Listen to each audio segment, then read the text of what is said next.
Let's look at a nice grammar checklist जिसको तुम refer कर सकते हो एंड आंसर कर सकते हो, grammar based questions. Let's look at it in 5 minutes. तो इसमें कुछ रूल्स मैंने बताए हुए हैं, 10 चीजें बताई हुई हैं, तो लुक एट दोस. एक कोई भी सेंटेंस दिखेगा उसके अंदर try to apply this, mark the answer and move head in life. ठीक है, तो सबसे पहले तो बात करेंगे कौन कौन से टॉपिक्स इंपॉर्टेंट है specifically in terms of grammar at the CET. The first topic that I am going to talk about is called subject verb agreement. अगर सब्जेक्ट सिंगुलर है तो वर्ब भी सिंगुलर होगा, अगर सब्जेक्ट प्लूरल है तो verb भी प्लूरल होगा. So that is something you have to keep in mind. The second thing is pronoun antecedent. जो भी प्रोनाउन होगा वो किसको रेफर करता है. So I have a very nice suggestion here to understand what this looks like on the next slide. तो वहां पे देख लेना कि कैसे इसको पता कर सकते हैं. बट प्रोनाउन एंटीसीडेंट बहुत इंपॉर्टेंट होता है. You have to figure out कि जो प्रोनाउन दिया है वो किसको रेफर कर रहा है. अगर दो सब्जेक्ट है तो दोनों सब्जेक्ट में से किसको रेफर कर रहा है, that is something you have to figure out in terms of pronoun antecedent. The third thing is parallelism. अब पैरेललिज्म के अंदर जो भी वर्ब फॉर्म्स होते हैं या एडवर्ब्स होते हैं या जो एडजेक्टिव्स होते हैं वो सारे एक ही फॉर्म में होने चाहिए. अगर दो हैं आईएनजी के फॉर्म में और तीसरा अगर एक नॉर्मल वर्ब दिया हुआ है then that is going to be a problem. So I can't say I like singing dancing and walk, ऐसे नहीं बोल सकता. I like singing dancing and walking. I can't say I like to sing dancing and walking, ऐसे नहीं बोल सकता. ठीक है, तो तीनों मेरे आईएनजी होने चाहिए. So that is basically what parallelism looks like generally. तो ये भी एक बार चीजें देख लेना इसको. The fourth thing is talking about tense changes. तो टेंस कैसे चेंज होता है इन अ सेंटेंस, वो अपने को देखना पड़ेगा.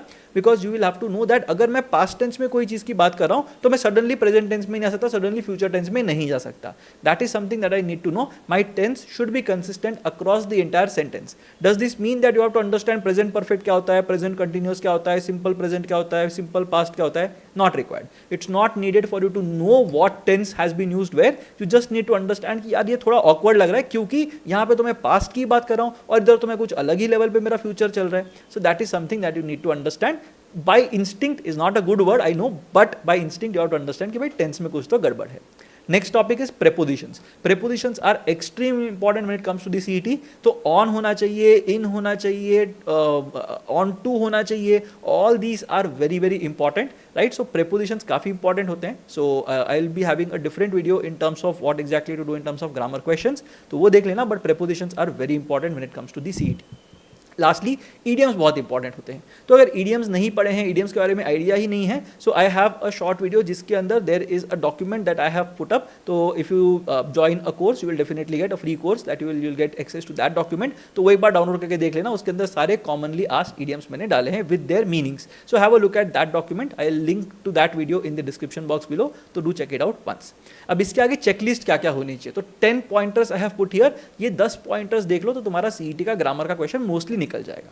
The first thing is ignore the intermediate course.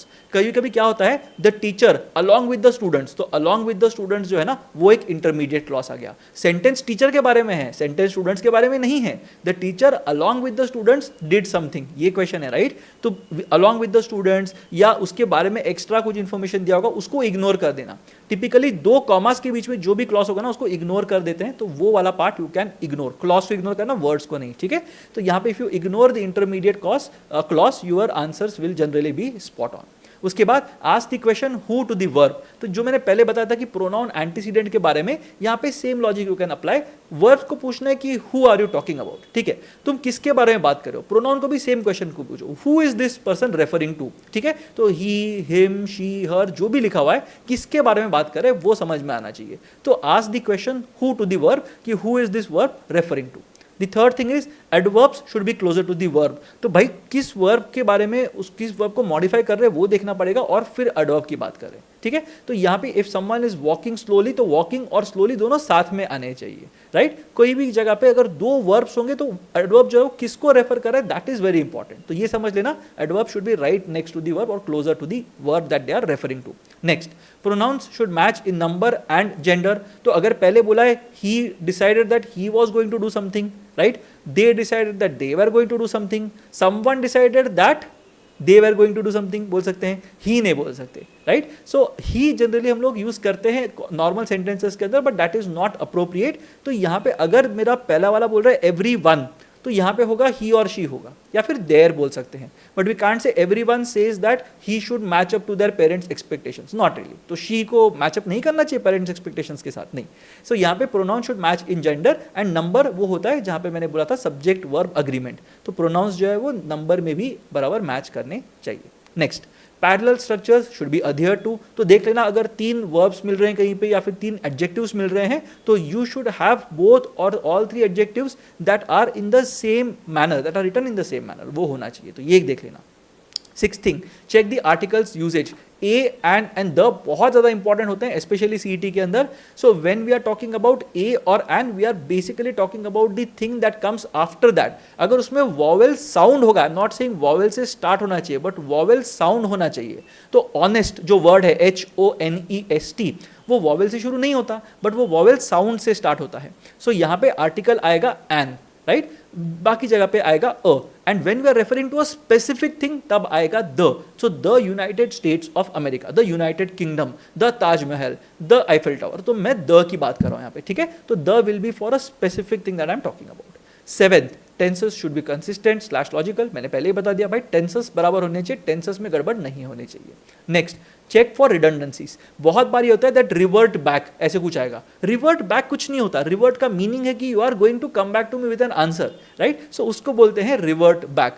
Again we talk about more deeper engagement, अब मोर डीपर कुछ नहीं होता, deeper is already a comparative, more deeper क्या होता है। So these kind of redundancies are not allowed when it comes to grammatical questions, तो यहाँ पे बहुत एरर्स होते हैं, just pay attention to redundancies. Next, translate for prepositions, कभी कभी होता है ना कि प्रेपोजिशन समझ में नहीं आता कि मैं बस पे चढ़ा कि बस के अंदर गया कि क्या किया, मैं कार के अंदर बैठा था, तो ये सब समझ में नहीं आता।